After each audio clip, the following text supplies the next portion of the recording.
Hello, everybody. So, now that you're done with reading of chapter 4, let us talk about various components of this chapter. What is this chapter about? As the title suggests, it is about thinkers, beliefs, and buildings. It talks about the cultural developments which took place between circa 600 BCE to 600 CE. Did you notice that chapter 2, Kings, Farmers and Towns, and chapter 3, Kingship, Caste and Class, were also about the same period of history? How are these interconnected? First, obviously, they deal with the same period of history. When you talk about chapter 2, it deals with political history, formation of new states, emergence of new centers, new forms of kingship, growth of empire, different systems of governance from tribal republican system to oligarchical system to complex monarchical system. And in this period, we study about our main source for reconstruction of this period of history is inscriptions and numismatic evidence. When we come to chapter 3, we are dealing with the social history. The empires are growing, the territories are expanding, new set of non-Aryan groups are becoming part of these new kingdoms. The kingdoms are fighting with each other to expand their territories. Wars and disputes are very common. Brahmins now have to write down the rules for four different varnas, also suggesting suitable occupations for each. Varna system is projected as of divine origin. They say that it emerged from Purusha Sukta of Rigveda. It is decided at birth and nothing can change it. These rules were first orally transmitted, but now they are being written down to include new groups and to enforce laws among these new groups of people. They find methods through which these rules should be made compulsory. Now texts like Dharma Sutras and Dharma Shastras are written. Mahabharata made rules permanent. Rules like patriarchal system, like patrilineal succession, like watertight compartments of Varna system, etc. They became more organized after Mahabharata. Manusmriti, on the other hand, writes about the Gotra rules, various forms of acceptable and non-acceptable marriages, various methods through which money can be earned, and different social modes of behavior for different varnas. All this was codified in the form of laws and was written down, and the kings were told to make sure that these rules were followed by all. So, this is how chapter 2 and chapter 3 are connected to chapter 4, which deals with the cultural developments of the same period. There are many sources to study this particular cultural development. The sources, many of them are archaeological sources, which includes the monumental evidence, the monuments or the building remains, art and sculptures, literary evidence, which includes scriptures, it includes secular literary evidence and travelers' accounts. Hagiographies. We would be using a lot of hagiographies for reconstruction of many of the ideas or beliefs. What is hagiography? It is the biography of a saint or a religious leader. Hagiographies record the saint's achievements.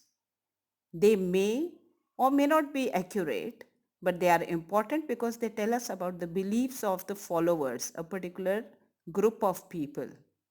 And that is why they help us in our historical reconstructions.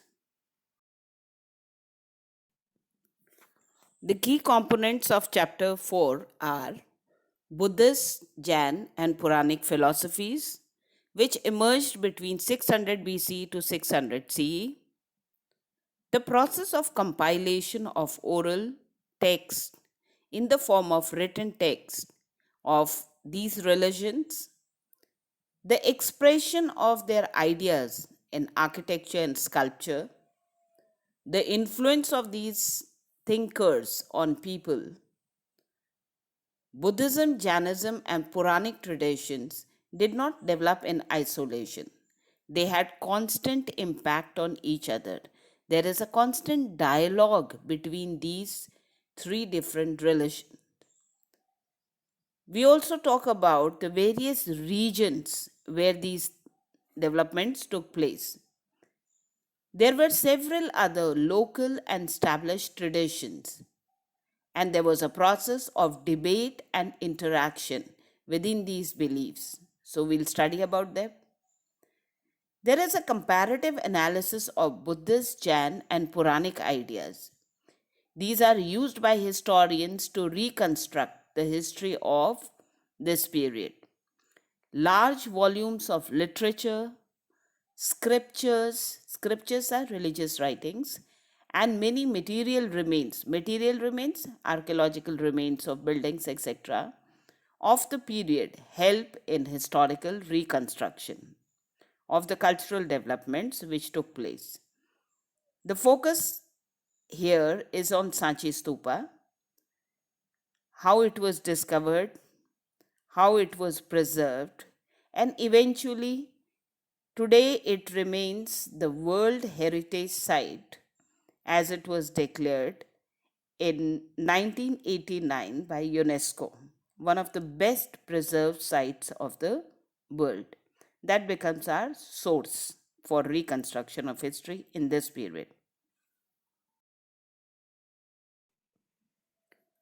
First millennium BCE is regarded as the turning point in the world history because of the emergence of thinkers like Zarathustra in Iran, Kongzi in China, Socrates, Plato, and Aristotle in Greece, Mahavira and Gautam Buddha, and many others in India. These thinkers tried to understand the mysteries of existence and the relationship between human beings and the cosmic order. That means they wanted to know about the questions of life and rebirth. They wanted to understand about the existence of God and his relationship with human beings. All these new concepts.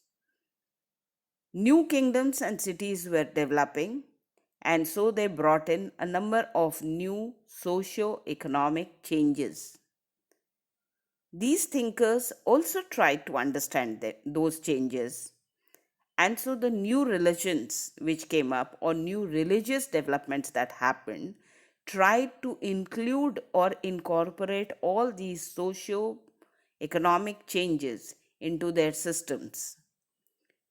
Social and economic life as it changed in the Gangetic Valley, the Indian thinkers tried to include these new groups within their own new religious sects.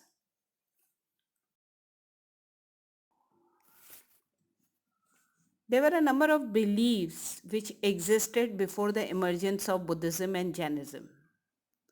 For example, Rig Veda had hymns in praise of deities like Agni, Indra, Soma. And what did they ask for? They asked for cattle, good sons, good health, long life, more prosperity, etc., etc. All material things. In the beginning, sacrifices were most important, and that is how the offering was made to the gods. And if something was put in the sacrificial fire, then it was believed that the Agni burnt it, and then the fragrance of that reached the gods. In the similar manner, if some offerings or some prayer scrolls were put on the hillocks, then with the winds those messages went to the gods. These sacrifices were performed collectively, but from circa 1000 BCE to 500 BCE, we find that some of these sacrifices were performed by the heads of the families. Sacrifices like Rajsuya and Ashwamedha were performed by Brahmin priests and were organized on a very large scale by chiefs and kings, and they were very, very elaborate ceremonies. Sacrificial tradition of Vedic period, that is circa 1500 to 1000 BCE, existed before the emergence of Buddhism and Jainism.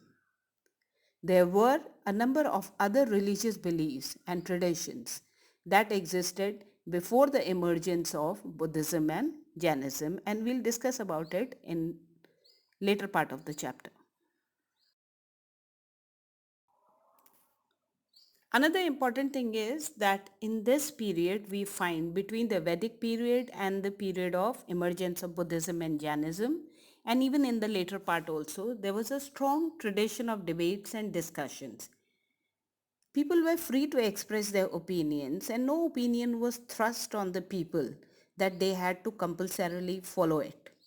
The tradition of discussion and debate can be seen in the Buddhist text as well, and there are, as a result, 64 sects of or schools of thoughts which have been mentioned in the Buddhist text. They were present in those times.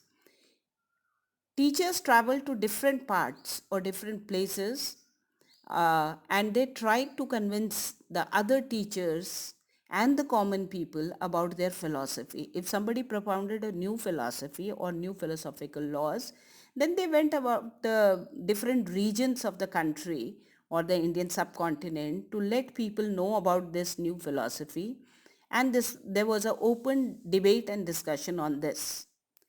There were special huts with pointed roofs with a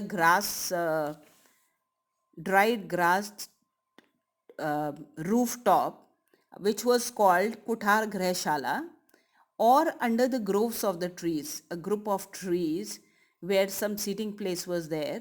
They held such discussions, and everybody, all those who wanted to listen to these discussions, were invited. If a philosopher convinced his opponent, one who challenged the principles of the new philosophy, then they came for debate. And once a philosopher convinced his opponent, then not only the opponent but all his followers became the disciples of the new guru or the propounder of the new theory. So the sects grew or reduced in size or in influence. Sometimes some people had more followers, and because they were convinced to other ways of thinking, so their followers could reduce also. Many teachers including Mahavira, Gautam Buddha, etc. questioned the authority of Vedas. They taught men and women could get liberation through their own efforts. Brahmanical position was that an individual's existence was determined by his or her birth in a particular caste or gender. If you were born a woman in those days under the Brahmanical order, then there was a limitation on you. If you were born as a Shudra, then also there was a limitation on you, because everything was pre-decided for the different sexes or different gender and for different caste groups. But according to Jainism and Buddhism, such restrictions were not there on people, and they were free to choose their way of thinking or forms of worship, and they were treated as equals. And that is why these two religions became very popular in the period between 600 BCE to 600 CE. Now let us talk about the emergence of Jainism. This, what you see, is the official symbol of Jainism, and it signifies the basic beliefs of Jainism. You look at the drawing, and in this drawing, right on top is the abode of liberated soul, that is Siddhalok. Once you attain that nirvana or moksha, then you go to that Siddhalok. Beneath that, there are three important ways or paths to liberation. And these three important paths to liberation are right faith, right conduct, and right knowledge. If you follow these three paths, then your liberation is possible.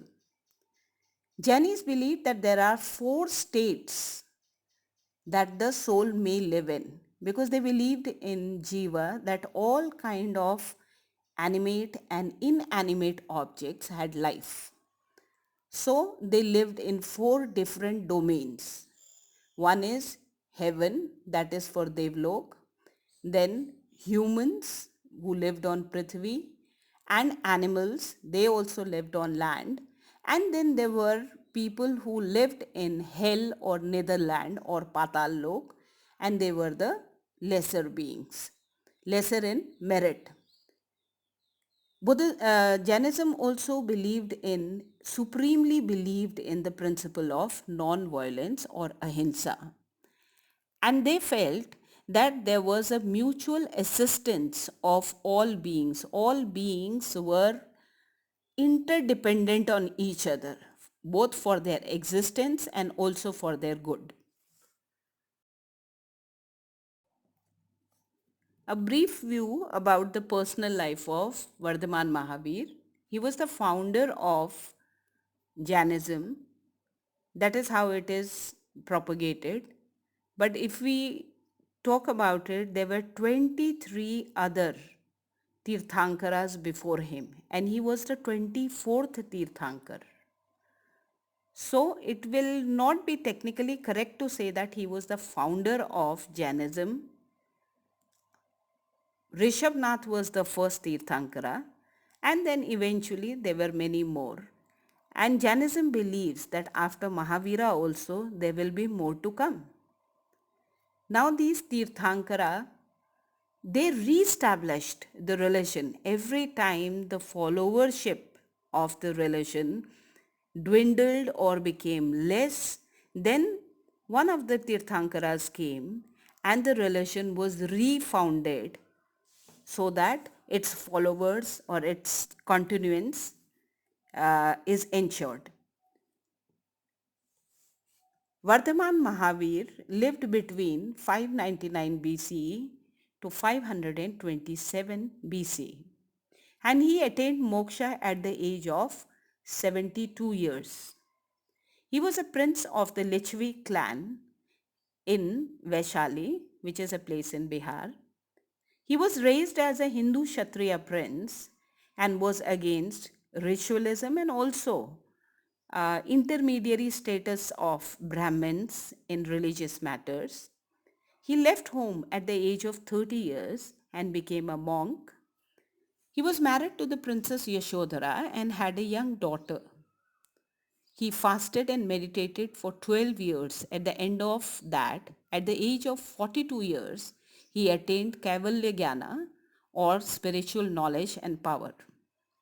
He became the 24th Tirthankara. There were 23 other Tirthankaras or the great masters before him, and there will be many more who will follow him. The universe was created by none. Matter changes and reshapes itself. There are these karmic particles which take different forms. There are different permutation and combinations of these karmic particles, and this is how the life forms or jiva is produced. There is no mention of God as a creator or as a destroyer of the world. The purpose of life is to reach your full potential growth, to control your desires and passions, which will lead to liberation from the cycle of life and death. Jainis believe that we control all our actions, so we are responsible for all our karmas. Karma is in our hand, and karma will decide what kind of life we will have at present or in future. We can be happy by managing our anger, greed, ego, and pride. Anger, greed, ego, and pride. And we must tolerate and respect all other beliefs. So if we are able to do this, we will attain happiness. The message of Mahavira was made popular throughout the northwestern and northern India. Some historians say that it could have some some ideas could have come from pre-Vedic times, that is the later Indus phase. The basic philosophy of Jainas was already in existence in North India before the birth of Vardhaman Mahavira in the 6th century BCE. According to the Jain tradition, Mahavira was preceded by 23 other teachers or Tirthankaras, as I have already told you. And these were those people who had that divine guidance, men and women. There were some women also, and they knew about the celestial order. The most important ideas in Jainism are that the entire world is animated. Even stones, rocks, and water have life. Non-injury to all living beings, especially to humans, animals, plants, and insects, is central to Jaina philosophy. That means total ahimsa. And it is from Jainism that the concept of ahimsa or non-injury has been adopted by other religious practices. The principle of ahimsa of Jainism had a major impact on Indian minds. Jain belief in the cycle of birth and rebirth is shaped through karma. So karmic theory is the most important theory that the Jainas believe in, and they do believe in rebirth. The most important ideas in Jainism are that asceticism and penance are required to free oneself from the cycle of karma, because karma needs to be burnt out or it needs to be balanced. There should be zero balance of karma, and then only a person can get moksha or liberation. This can be achieved by renouncing the world, and therefore being a monk or nun is a primary condition, is a necessary condition of salvation. That means total renunciation of all forms of desire. Jaina monks and nuns took 5 pledges or 5 vows of not to a kill. That means ahimsa, not to steal, asteya, not to lie, that is practice satya, not to marry, that is practice of brahmacharya, and not to possess property or not to have property, aparigraha.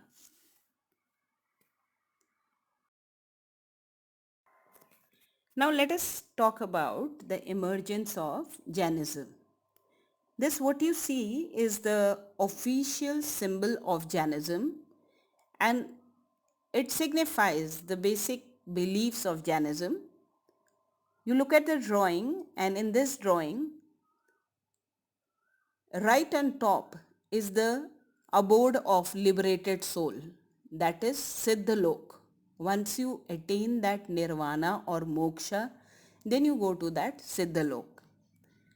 Beneath that, there are three important ways or paths to liberation, and these three important paths to liberation are right faith, right conduct, and right knowledge. If you follow these three paths, then your liberation is possible. Jainis believe that there are 4 states that the soul may live in, because they believed in jiva that all kind of animate and inanimate objects had life. So they lived in 4 different domains. One is heaven, that is for Devlok, then humans who lived on Prithvi, and animals, they also lived on land, and then there were people who lived in hell or netherland or Patal Lok, and they were the lesser beings, lesser in merit.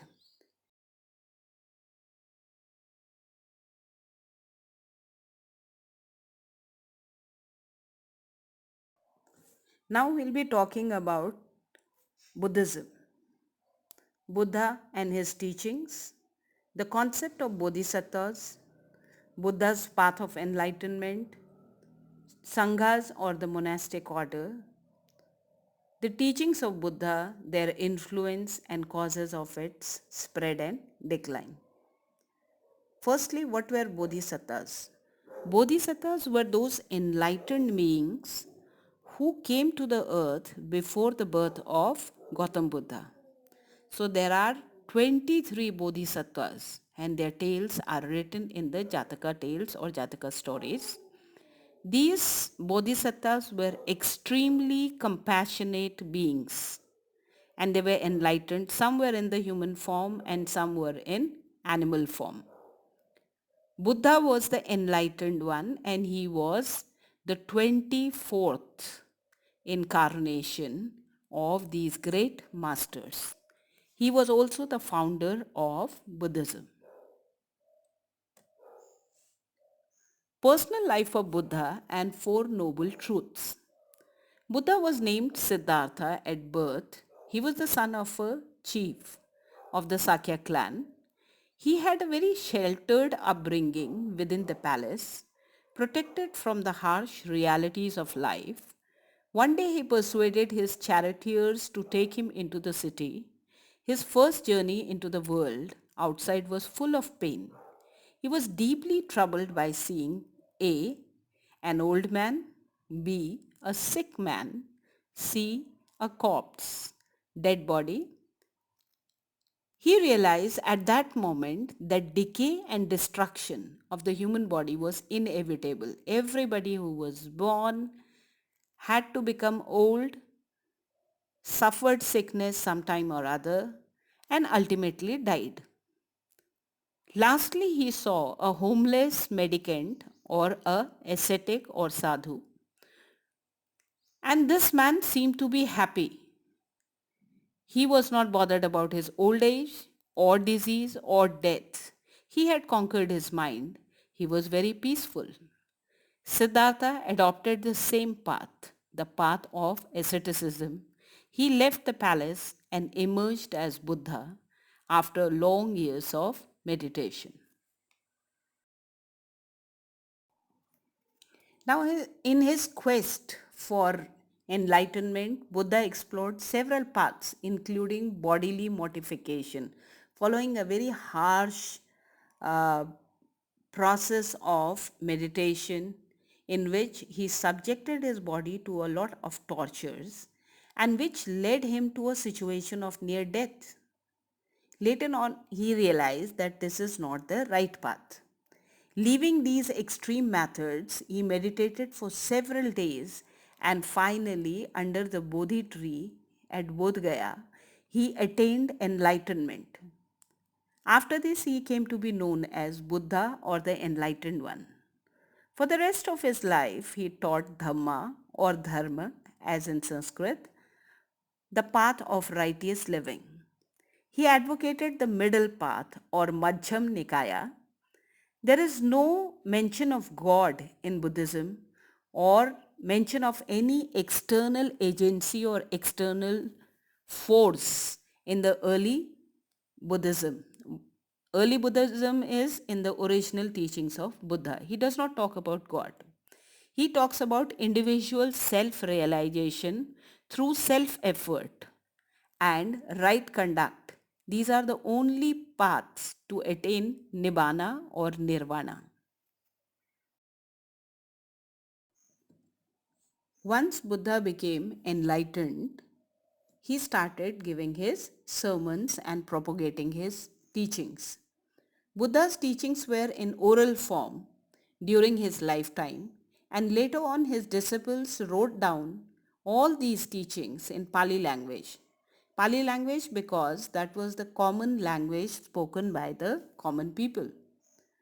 Most of these are recorded, these sayings are recorded in Sutta Pitaka. There are three Buddhist texts, Sutta Pitaka, Vinaya Pitaka and Abhidhamma Pitaka. Sutta Pitaka contains all the original sayings of Buddha and later on the sayings of other great masters.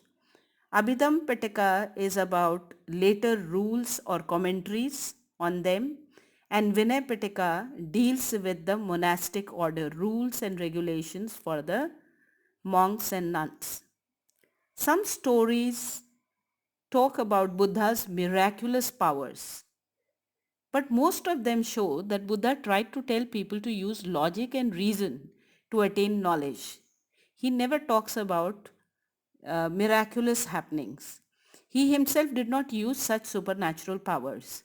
So once a woman went to Buddha and requested him that her son is dead and he should be able to revive that son or bring him back to life. Buddha made the woman go and ask for alms from every house in the village, and he said, but you can only take it from the house where no death has ever taken place. Once the woman did the round of the village and she came back to Buddha and she said she has realized that whosoever is born has to die, and therefore death is final. A dead person cannot be brought back to life. So in this manner, he used logic to convince people rather than use his miraculous powers.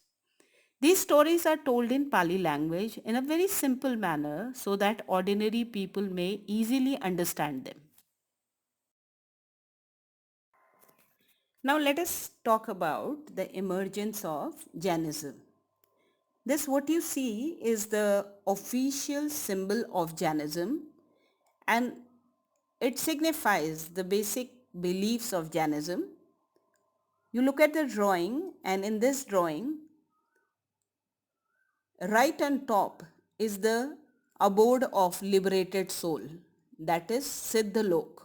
Once you attain that nirvana or moksha, then you go to that Siddhalok. Beneath that, there are three important ways or paths to liberation, and these three important paths to liberation are right faith, right conduct, and right knowledge.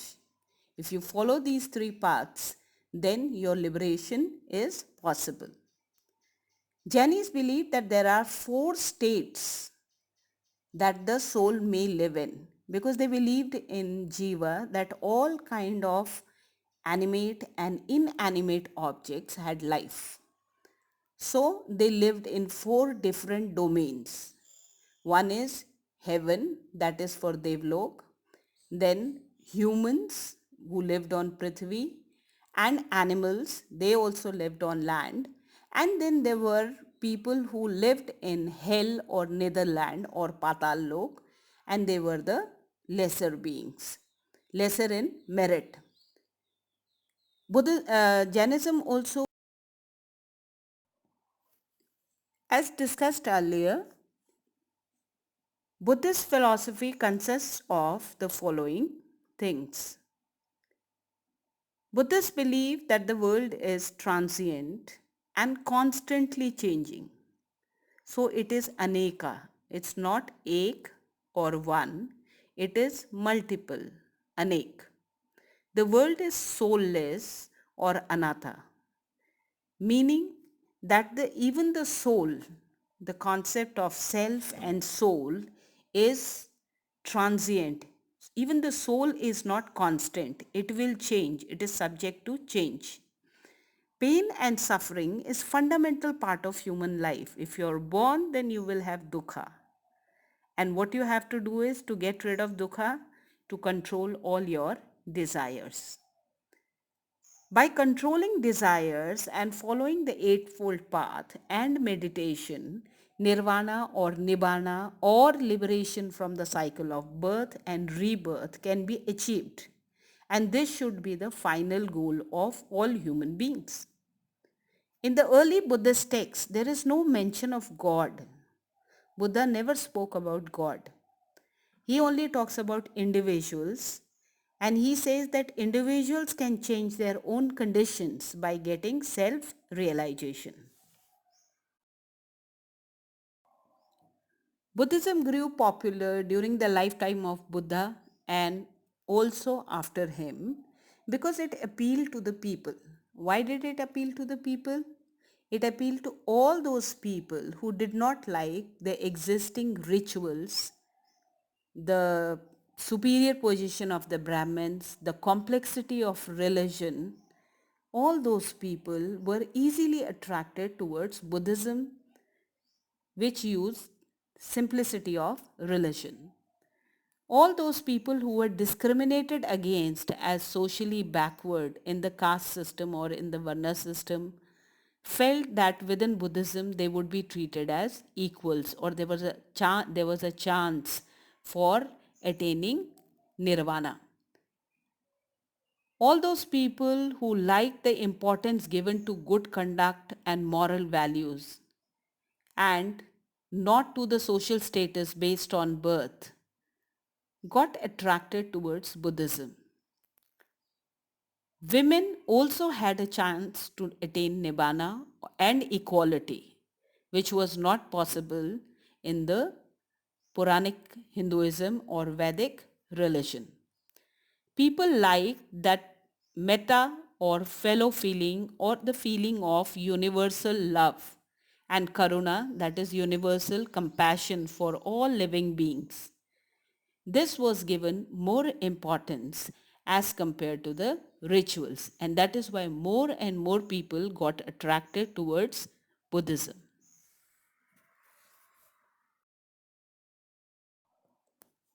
Gautam Buddha's message spread in different parts of India and also to other areas of the world like Central Asia, Sri Lanka, Myanmar, Thailand, Indonesia, China, Korea, and Japan. Our knowledge of the Buddhist teachings are reconstructed on the basis of study, translation, and analysis of Buddhist scriptures and hagiographies. Most of them were written a century after the death of Buddha to preserve his teachings, and this work was done by the great Buddhist masters or his disciples.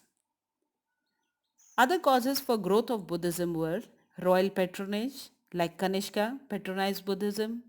Before that, Ashoka patronized Buddhism. Then the activities of Sanghas, the Buddhist monks and nuns propagated this religion. Then the simplicity of the language in which the religious teachings of Buddha were preached, Pali, which was the common man's language, Pali and Prakrit. Equal status given to all monks and nuns irrespective of which social class they came from. Some came from ruling classes, others came from lower caste, some were women, and nobody was discriminated against. They were all treated as one. Once they became the Buddhist monks or nuns, they were treated as equals. Then there was simplicity of rituals, the prayers, and every individual had a chance to attain nirvana through following the Eightfold Path and controlling desires, etc. This helped in growth of Buddhism. Buddhist texts played a very important role in propagation of ideas of Buddha and the Buddhist masters. Buddha and the other teachers taught orally through discussions and debate. Men, women, and children attended these discourses or discussions. They discussed the teachings. Buddha's speeches were not written down during his lifetime. After his death, that is circa 5th to 6th century BCE, his teachings were compiled by his disciples at a council of elders, that is the senior monks at Vaishali.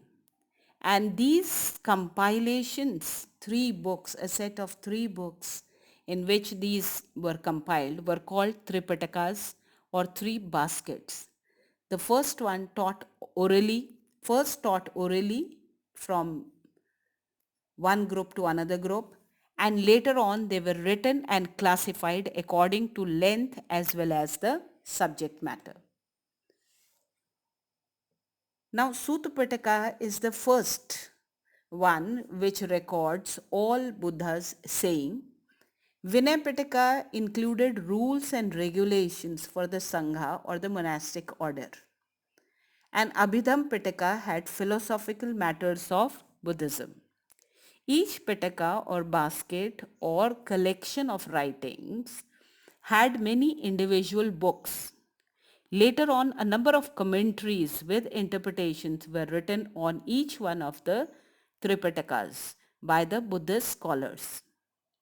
When Buddhism traveled to new regions like Sri Lanka, there were other texts like Deepvansha, the chronicle of the island, and Mahavansha, the great chronicle, were written.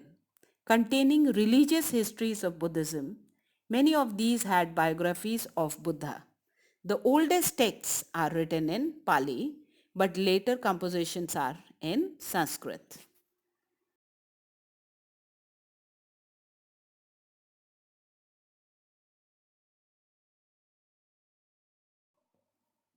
When Buddhism spread to East Asia, pilgrims such as Faxian and Zhuangzang traveled all the way from China to India in search of texts.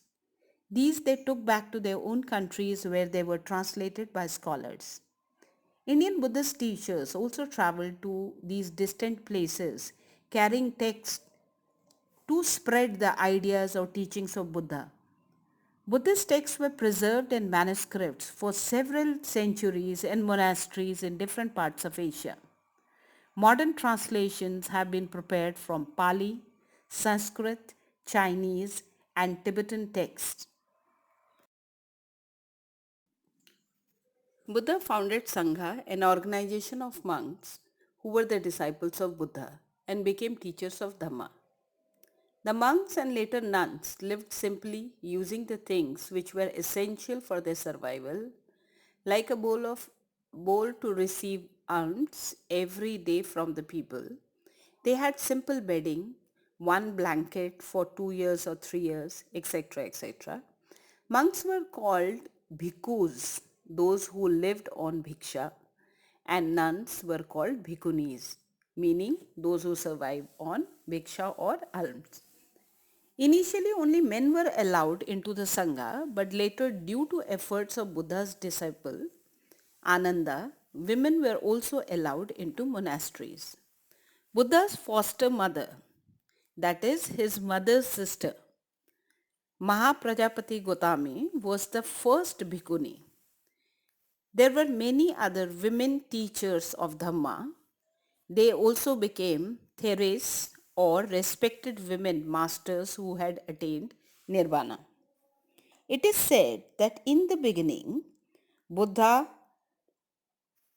trained first five of his disciples as monks. And these were the people who had meditated with him earlier, but because Buddha left the extreme path of meditation and followed the Madhyam Nikaya, so these five people were not happy with him and they parted ways. Then Buddha attained his enlightenment and he contacted these people, and at Sarnath first sermon was given to this group of people, and then through the efforts of Buddha they also got their enlightenment. So this is how Sangha was first created. Then during Buddha's lifetime only, the number of monks increased to 60, and these 60 people became the masters of Dhamma, and they went in individually to different regions of India and outside to propagate their religion. Traditions have it that even Ashoka's two children, his daughter Sanghamitra and his son Mahendra, also became monk and nun. Sanghas were monastic orders which followed the functioning of sanghas and ganas. That is, they worked on the basis of equality. The sanghas were dependent on laymen or common people for charity. They lived with minimum possessions and they lived in viharas or monasteries. They followed a very strict code of conduct. There is no single Buddhist symbol. but there are a group of 8 auspicious symbols.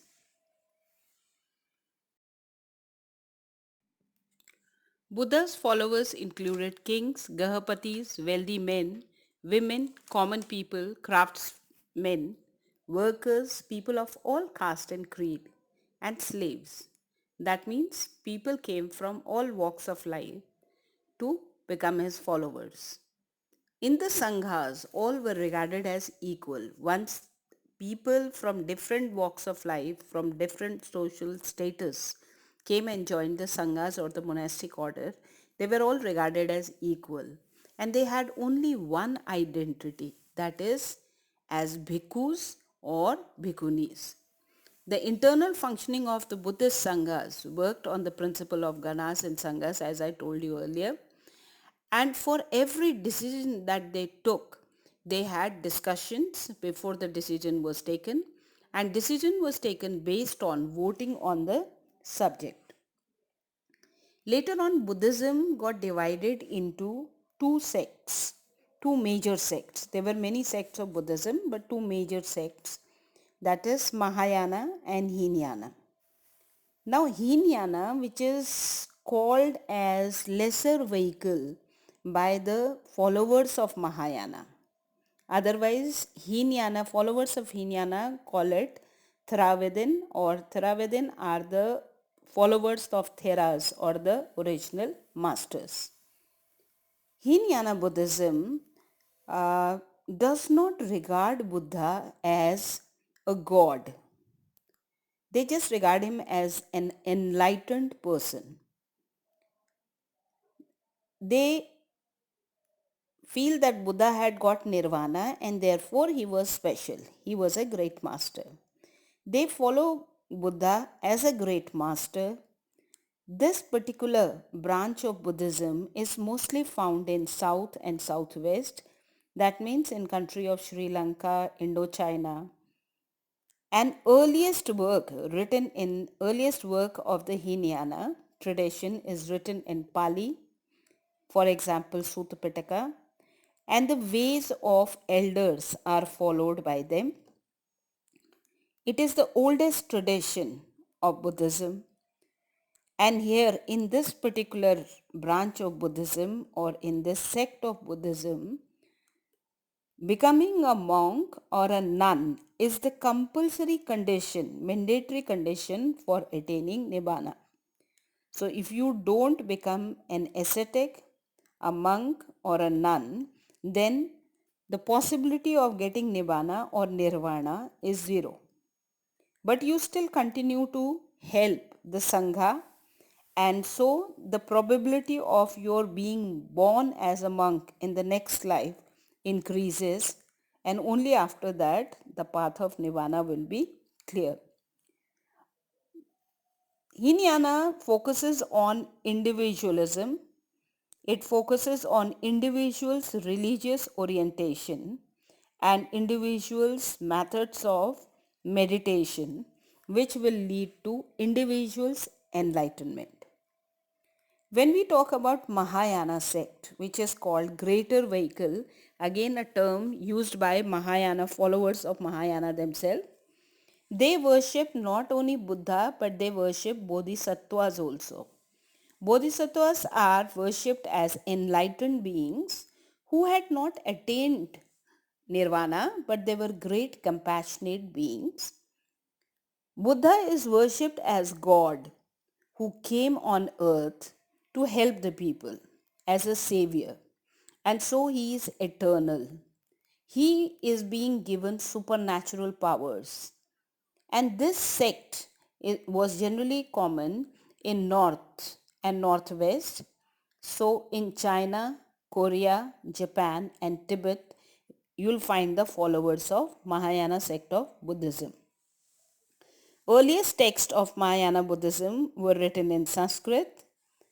They genuinely believe that master can help disciples in attainment of nirvana.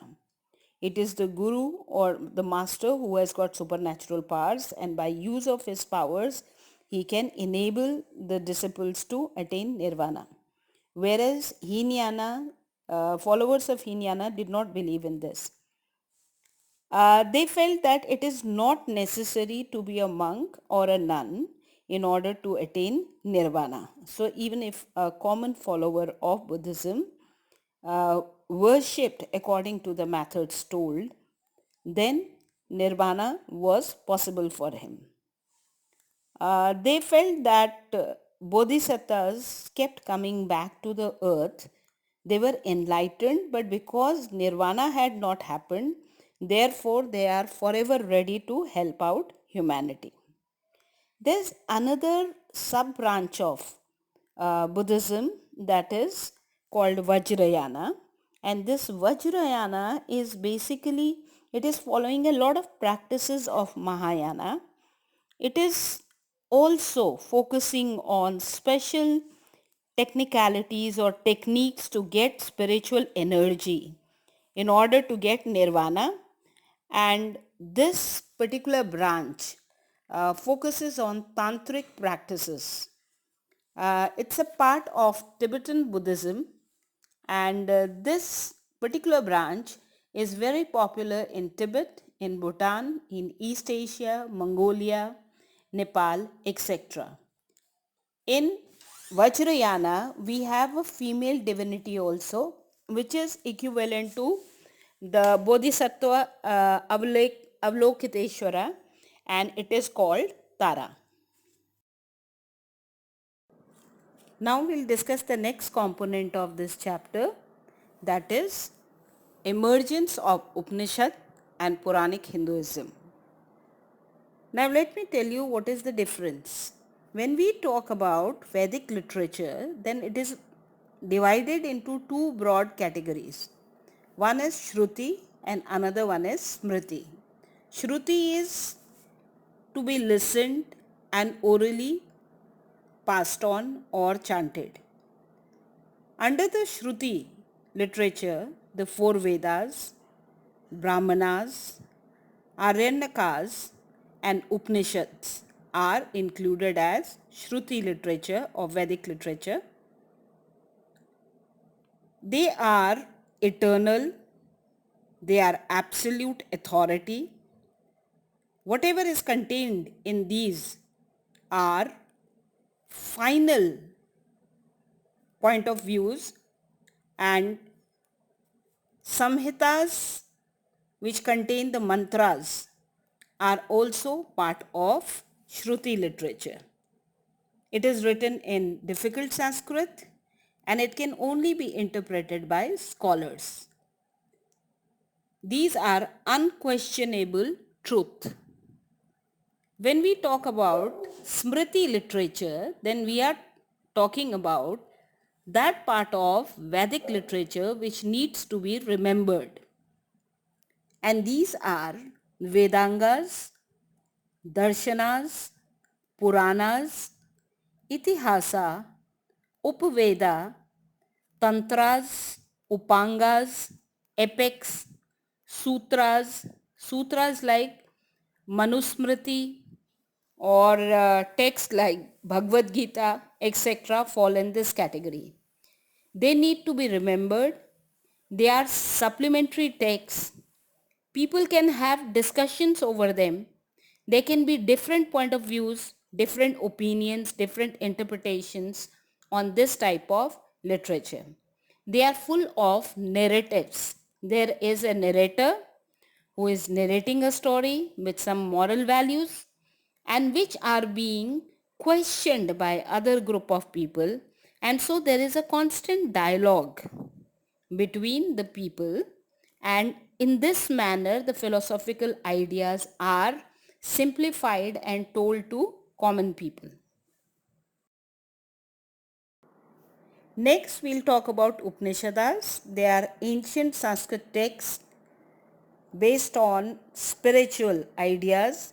They deal with meditation, philosophy and spiritual knowledge. There are over 200 known Upanishads. Most important one are the 12 old Upanishads composed during the pre-Buddhist period, and remaining new Upanishads were written either in medieval period or early modern period. Upanishads mainly talk about the meaning of life, the possibility of life after death, rebirth, questions like was rebirth due to past actions and karma? They try to understand and express the nature of ultimate reality. They talk about non-Vedic religions, and they have a constant debate with the other existing sects regarding is there a single ultimate reality or there are many? Is there one supreme God or there are many? Many people question the relevance of sacrifices, and these are non-Vedic sects. So these ideas were popular when Upanishads were being written about. Buddhist texts played a very important role in propagation of ideas of Buddha and the Buddhist masters.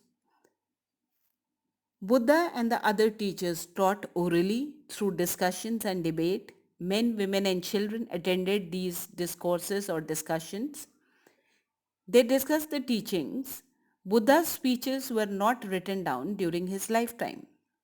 After his death, that is circa 5th to 6th century BCE, his teachings were compiled by his disciples at a council of elders, that is the senior monks, at Vaishali. And these compilations, three books, a set of three books in which these were compiled, were called Tripitakas or three baskets. The first one taught orally from one group to another group, and later on they were written and classified according to length as well as the subject matter. Now, Sutta Pitaka is the first one which records all Buddha's saying. Vinaya Pitaka included rules and regulations for the Sangha or the monastic order. And Abhidham Pitaka had philosophical matters of Buddhism. Each Pitaka or basket or collection of writings had many individual books. Later on, a number of commentaries with interpretations were written on each one of the Tripitakas by the Buddhist scholars.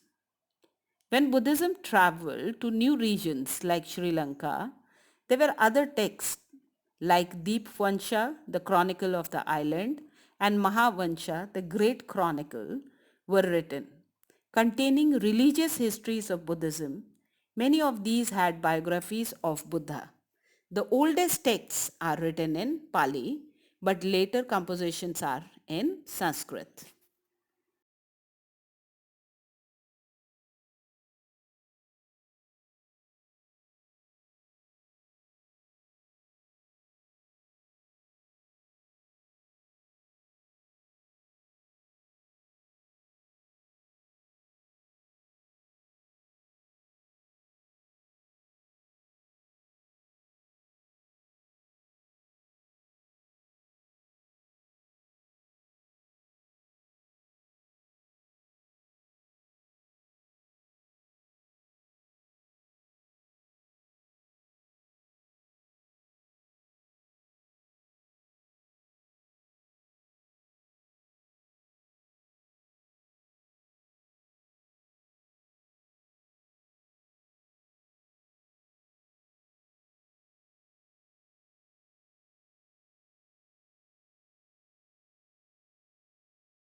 Puranic Hinduism brought about the notion of a savior. And actually, this notion of a savior started with Buddhism, and then similar ideas were developed in other traditions also, Hinduism being one part of it. There were three major sects which emerged as a result of this concept of savior, that is Vaishnavism, in which Vishnu was the principal deity and he had 10 avatars, and those avatars appear on earth whenever earth has got some distress or it is about to be destroyed, and so he comes as a savior to save it in the form of a avatara and saves humanity, saves earth.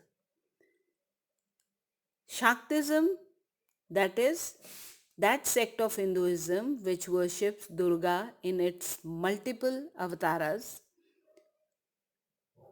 also believes in the same kind of thought that Durga, whenever there is extreme hardship, then Durga appears in some avatara and tries to save it.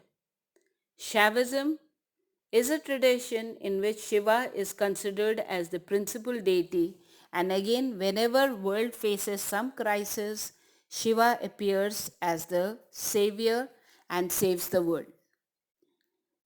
There was emphasis on worship of a chosen deity. People decided which god they wanted to worship and accordingly worshipped them.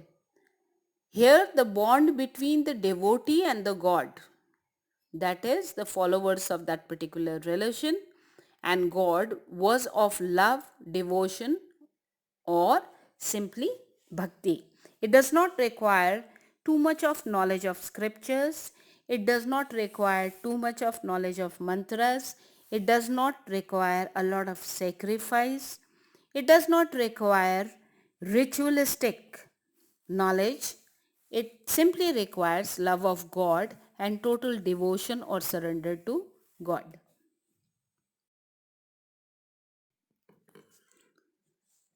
Now, the concept of incarnations of various gods became popular, and these incarnations are happening to destroy evil forces. It is possible that it was a process of assimilation of non-Aryan gods and non-Aryan practices into Hinduism, because many of the local deities are represented as a form of Vishnu, and this created a more unified religious tradition. Buddha, who started a new religion, eventually was accepted as the eighth avatara of Lord Vishnu. Some of these were represented in sculptures. Shiva was symbolized by Shivlinga. Sometimes he is worshipped in the physical form as a human being and sometimes in the abstract form as Shivlinga. Similarly, Durga is sometimes shown as a woman and sometimes just a yellow ochre color stone smeared with yellow ochre color is taken as the idol of goddess. Vishnu is symbolized by human form, and it is also symbolized by shaligram or black color shining stone. Hanuman again is sometimes shown in human form and sometimes just a stone with yellow ochre color. So this kind of symbolism or these kind of local practices or maybe local deities were added to Hinduism to make it broader, more mass based, and to increase the number of followers of Hinduism. Another interesting thing is that all such representations of various gods and goddesses depicted a complex set of ideas about the deities and their attributes through symbols such as headdresses, ornaments, and ayud or weapons or auspicious object that the deity holds in their hands. or how they are seated, etc., etc. Everything has a symbol or a symbolic meaning attached to it. Association of the female goddess, birds, animals, and sacred trees, plants, etc. to different deities is part of increasing such symbols. These sculptures of the Puranic gods can be understood by reading the stories behind them. Without that, we cannot understand the meaning of such sculptures. These are written in Puranas, compiled by Brahmins by mid 1st millennium CE. They are composed and were in circulation for centuries. The stories about gods and goddesses, these were written in simple Sanskrit verse, meant to be read aloud by all, including uh, in the audience the men, women, Shudras, everybody, all those who could not enter the Vedic religion could be part of Puranic Hinduism. Popularity of Puranas. Puranas are the essence of Vedic knowledge. In order to popularize them and to popularize the Vedic thoughts, Puranas were composed in simple language for ordinary people. They promoted bhakti through concrete gods because the gods of Vedas are abstract gods and the gods of Purana are concrete gods. They created myths, mythologies, legends, histories, made Hindu mythology and cosmology popular.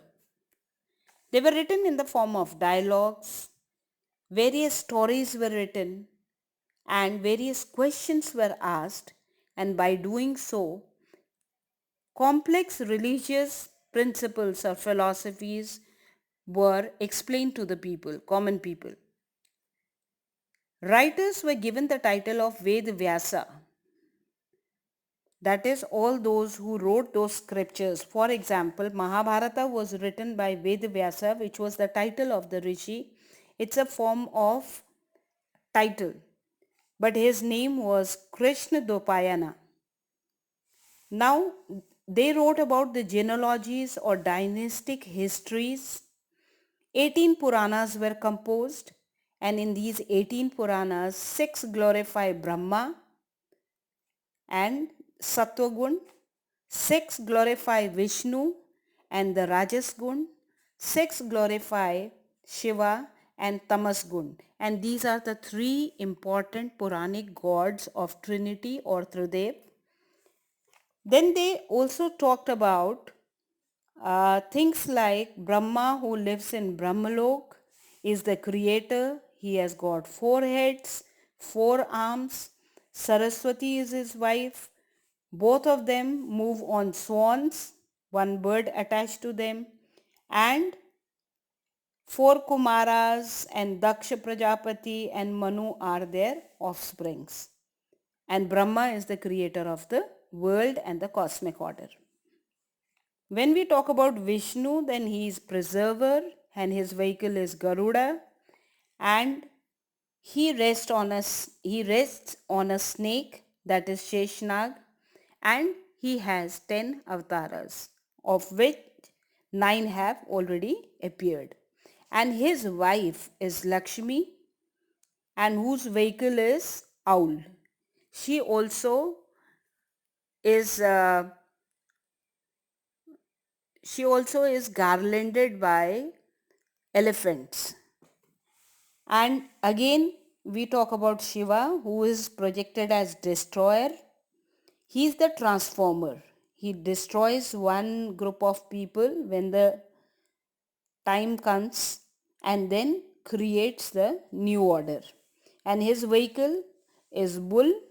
He has got a third eye which gives him insight into all kinds of things. And he is sometimes worshipped in the human form and sometimes as Shivalingam. Then Parvati is his divine consort or wife. She is also the divine mother of the universe, and the animal associated with her is lion.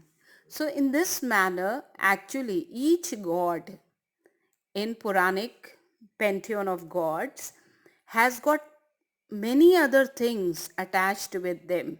Some sacred plant, some sacred animal, a group of gods together, like Shiva has Parvati, and then he has got two sons also, Ganesha and Kartikeya. So all this is presented as one combined concept of different values.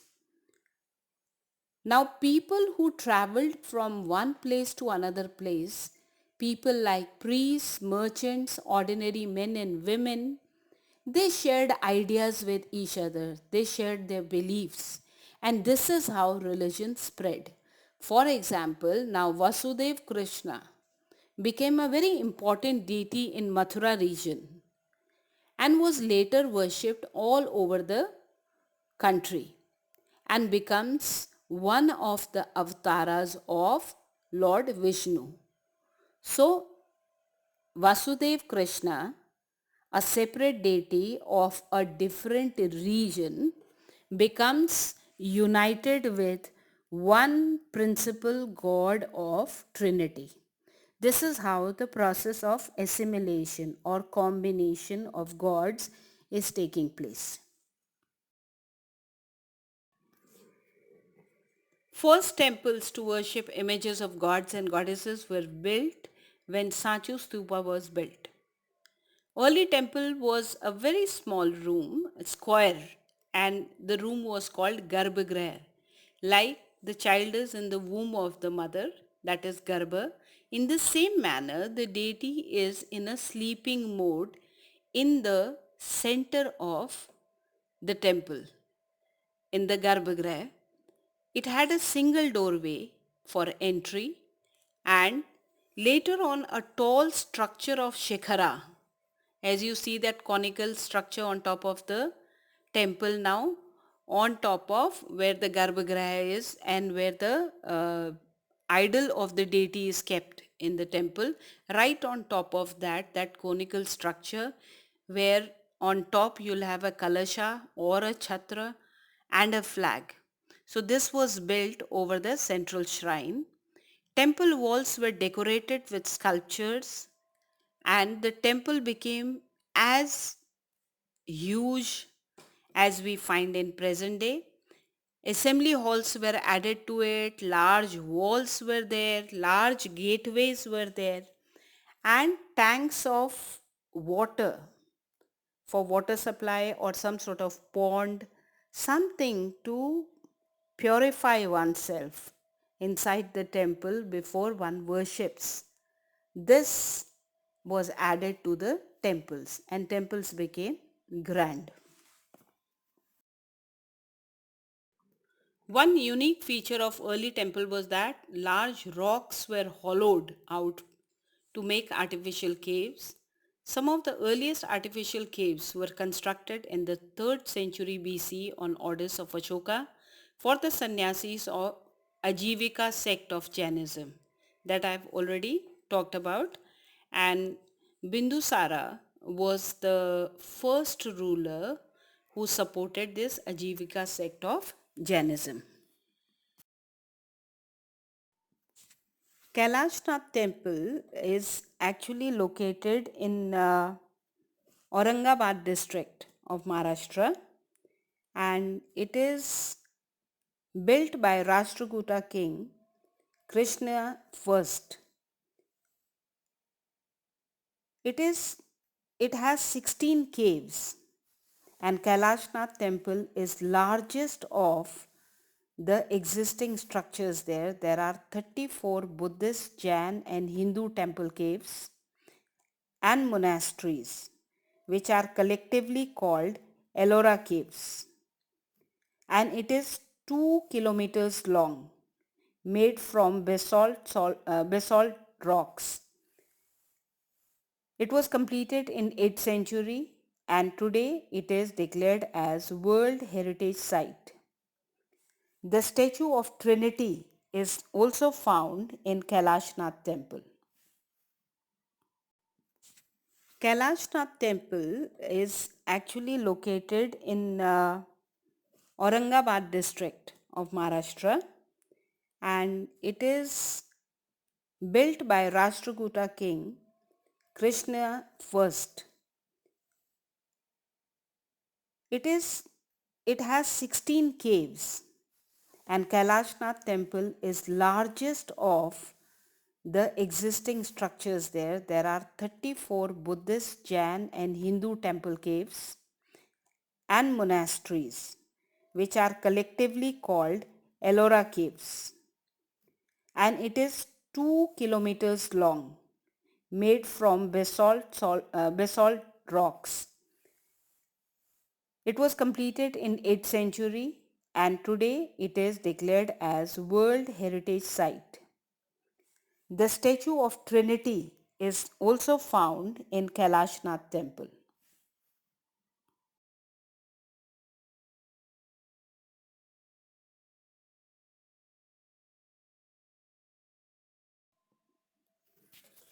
Next we'll be talking about the problem of interpretation by the for the art historians, how they are able to interpret the Puranic sculptures.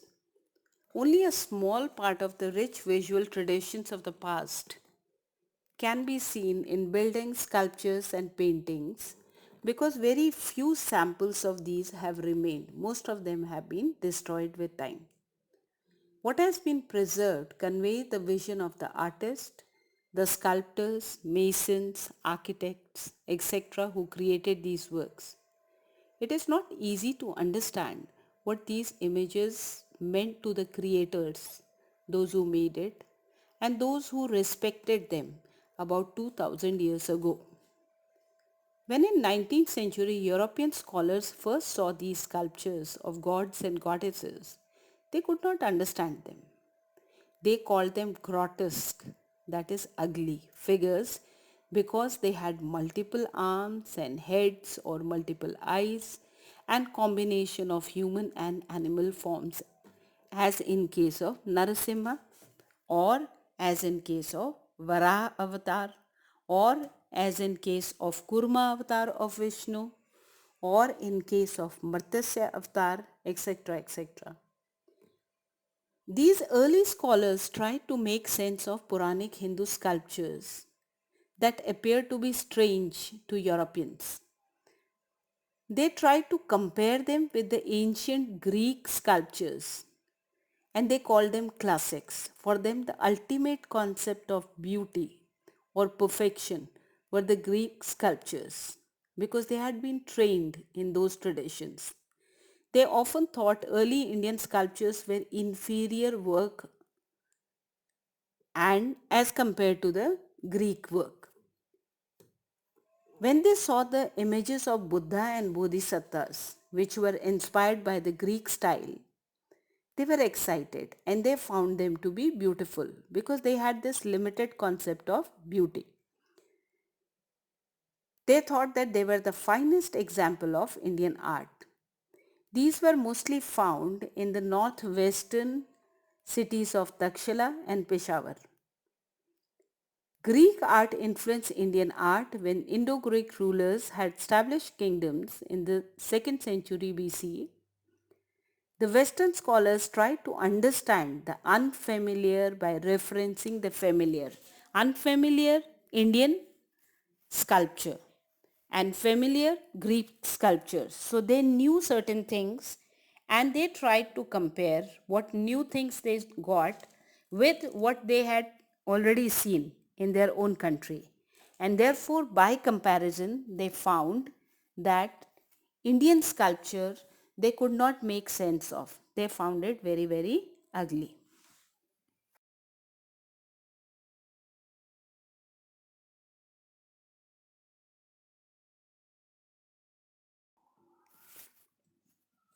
There were a number of beliefs which existed before the emergence of Buddhism and Jainism.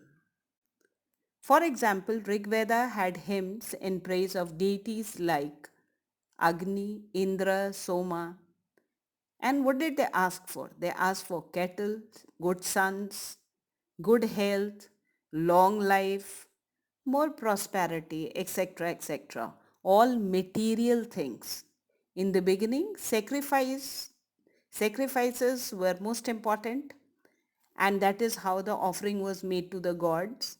And if something was put in the sacrificial fire, then it was believed that the Agni burnt it, and then the fragrance of that reached the gods. In the similar manner, if some offerings or some prayer scrolls were put on the hillocks, then with the winds those messages went to the gods. These sacrifices were performed collectively, but from circa 1000 BCE to 500 BCE, we find that some of these sacrifices were performed by the heads of the families.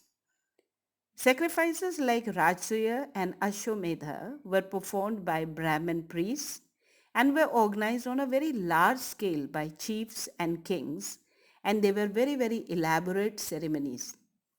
Sacrificial tradition of Vedic period, that is circa 1500 to 1000 BCE, existed before the emergence of Buddhism and Jainism. There were a number of other religious beliefs and traditions that existed before the emergence of Buddhism and Jainism, and we'll discuss about it in later part of the chapter.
Thank you for giving me a patient hearing, and now we will take up the next part of the chapter, subsequently, in which we'll be talking about the Sanchi Stupa, its discovery, its structure, its restoration, its importance, and also the problems associated with interpreting the Buddhist sculptures with the help of reading of Buddhist literature.